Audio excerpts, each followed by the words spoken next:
물리적으로 도저히 예상하지 못하는 사고들이 있다. 진짜 여기서 어떻게 이런 사고가 나지? 그런 경우가 종종 있어.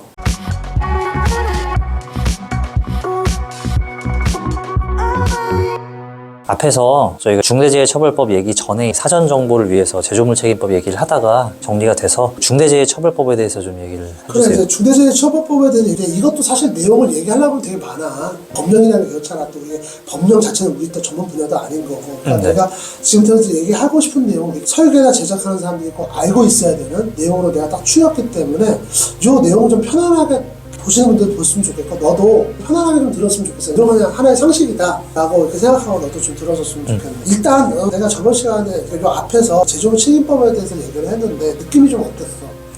알아놔야 되는 뭐 좋은 내용이다. 뭐. 그러니까 우리가 기계 설계를 하다 보면은 어쨌든 우리 제조물을 만드는 사람들이잖아, 우리가 직접적으로. 네. 근데 이런 생각을 하는 사람이 종종 있다? 뭐냐면은, 그거야 어차피 회사에서 알아서 하는 거지, 내가 무슨 책임이 있어.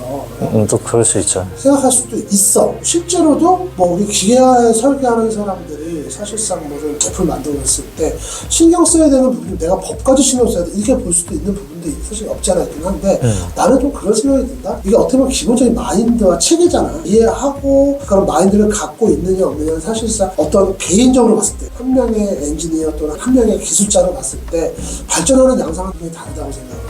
네. 그래서 나는 그런 부분도 똑같이 동일한 제조물 책임법에 대해서 그런 마인드나 어떤 스탠스가 그대로 중대재해처벌법으로 이해갔으면 좋겠어.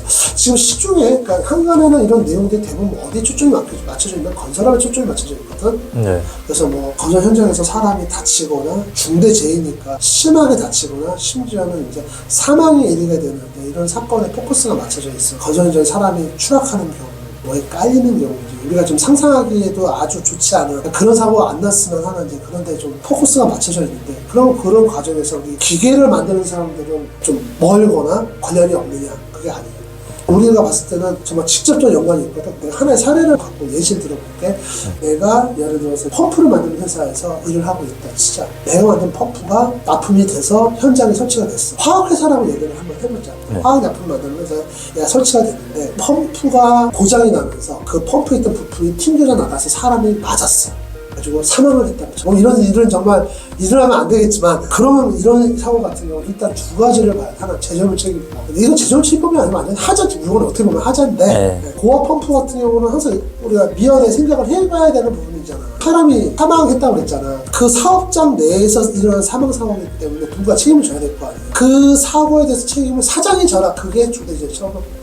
그게 하나 깔려있고, 두 번째는 현장에서 발생한 사고는 우리가 미연에 방지한다고는 하지만 물리적으로 도저히 예상하지 못하는 사고들이 있다. 실제로 있어, 진짜로. 어딘데 나도 보면은 내가 만드는 이제 기계장치 관련해가지고 이제 안전사고 사례를 보잖아. 여기서 어떻게 이런 사고가, 이런 경우가 있었거든? 그런 경우가 종종 있어. 정말 이거는 하늘이 좀 사고를 당한 사람 입장에서 너무 안타까운 일이긴 하지만 인명은 제천이란 말이 맞구나. 이런 생각이 드는 그런 사고들이 많이 있다. 사고란 것 자체는 사실 그거야. 예상하지 못했는데 났기 때문에 그 사고가 되는 거거든. 근데 이 사고나 안전을 담당하는 사람들 입장에서는 이런 사고들이 사실 여러 군데서 많은 데이터가 수집되다 보면은 어떤 일정한 패턴이 보여. 회사를 보는 사람들 입장에서는. 그러면은 뭐는 이런 사고가 또 났네? 이렇게 볼 수가 있는 거고. 그 사고가 난 당사자나 관계자들은 난 이거 처음이야. 이런 경우가 또 있을 거고. 그게 입장 차이가 있단 말이야. 이런 두 군데서의 어떤 이제 관점의 차이가 분명히 생기는 부분이 있거든. 그런데 첫 번째 이제 아까 다시 돌아가서 우리가 현장 대리인을 두는 입장에서 본다고 하면 이런 부분도 봐야 돼. 현장 대리인이 사장의 권한과 책임을 위임받는다고 하지만 어차피 사장이 시킨 대로 하는 사람이잖아. 한동안 지금은 좀 잠잠하긴 한데 예전에 어떤 거가 문제가 됐냐면 건설현장에서 레미콘 차량들 있잖아. 거기에다가 콘크리트를 이제 붓고 가는데 엄청 과속을 하는 거야. 그 레미콘 차량 같은 특징이 뭐냐, 뒤에 그 콘크리트가 이제 붙지 않도록 계속 돌려주면서 이제 가는 이제 그런 구조로 돼 있고, 생긴 모양도 보면은 약간 좀 과속을 하면 위험하게 생겼어. 일반 차량보다. 또 험지라고 해야 되나? 건설 현장이다 보니까 비포장도 막 다녀야 되고 그렇죠. 그러면 사고가 많이 났단 말이야. 인명사고도 나고 이런 차량들이.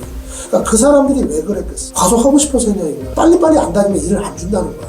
빨리빨리 안 다니고 과속을 하지 않으면 도저히 수지타산을 마칠 수가 없기 때문에 그런 부분들도 뭐야. 어차피 현장 대리인이 시키는 거지만 그렇게 만든 어떤 전체적인 분위기는 누가 만들었어? 사장 네가 시킨 거 아니냐, 이런 맥락에서 그걸 하는 거야. 근데 그것도 틀린 말은 아니지 뭐. 난 누가 맞다 틀리다의 문제가 아니라 다 각자의 주장에 일리가 있는 거야. 그래서 중대재해처벌법의 의미는 뭐냐면 이것도 마찬가지야. 내가 그 제조물 책임법을 지금까지 쭉 봐온 경험으로는 회사 차원에서 오너가 책임지고 안전 상황에 대해서 조금은 더 신경을 쓰고 챙겨야 돼, 이런 의미가 될 수가 있는 거지. 근데 이제 문제는 뭐냐면은 제조물 책임법 같은 경우는 처음부터 시작할 때 어느 정도 그걸 좀 깔아왔어요. 일단 첫 번째가 뭐냐면은 사용자의 어떤 부주의에 의해서 발생한 사고에 대해서는 제조물 만든 사람한테 책임 묻지 마, 이렇게 깔려 있었단 말이야. 그러니까 중대재해 처음부터 마찬가지. 산업 현장에서 그런 안전 중대재해가 발생했을 때 사업자한테 책임 묻겠어라고 했지만 그 사람은 잘못한 게 있냐, 이걸 한번 따져봐야 된다, 이런 부분이 우리가 생각하는데 그게 없어 지금 현재로서는. 그거는 나도 좀 문제가 있다고 봐. 왜 그러냐면 아까도 말했지만 사고 나는 건 미연에 방지하는 게 가장 좋아. 그리고 어떤 사업주도 내가 있는 사업장에서 안전사고가 발생하는 걸 원하는 사람은 아무도 없어. 이제 대기업으로 가면 갈수록 큰 회사는 그런데 굉장히 신경을 많이 쓴단 말이야. 그래서 내가 어디라고 얘기는 못하겠지만 진짜 우리나라 국제 대기업들 같은 경우는 작업하는 시간보다 안전에 관련된 시설이나 장치를 하고 거기에 투자하는 시간이 더 많은 그런 회사들도 많아. 그런 맥락에서 본다 그러면은 사실상 뭐 좋은 의도는 뭐 좋은다고 보지만 현실적으로 그런 피해를 입은 사람의 어떤 부주의나 개인의 어떤 부주의도 한번 생각을 해봐야 된다는 거지. 본인들이 이제 현장에서 지시하는 걸 다 잘 따랐는지, 그리고 이제 그 작업 환경 안에서 본인들이 최소한의 안전 조치를 했는지, 이런 것들을 좀 따져봐야 되는데 그런 부분이 좀 미비하다는 거죠. 그거는 좀 문제가 될 수 있어요. 두 번째는 뭐냐면은 현장 소장은 그럼 아무것도 책임을 안 지나? 예전에는 현장 소장은 대부분 정규직이었어. 회사에서는 어느 정도 좀 우리가 흔히 하는 말로 권한이 있던 사람들이었거든요. 지금 현재 이제 건설 현장 같은 경우 대부분 현장 소장이 계약직이야. 그러다 보니까 정말 무리해서 공비를 단축시키고 원가를 저금 이러지 않으면은 그 다음 계약이 체결이 안 됩니다. 그러다 보니까 이분들이 그런 부분에서 좀 어떻게 보면 안전을 담보로 해서 일을 해야 되는 경우가 굉장히 많아진 거죠.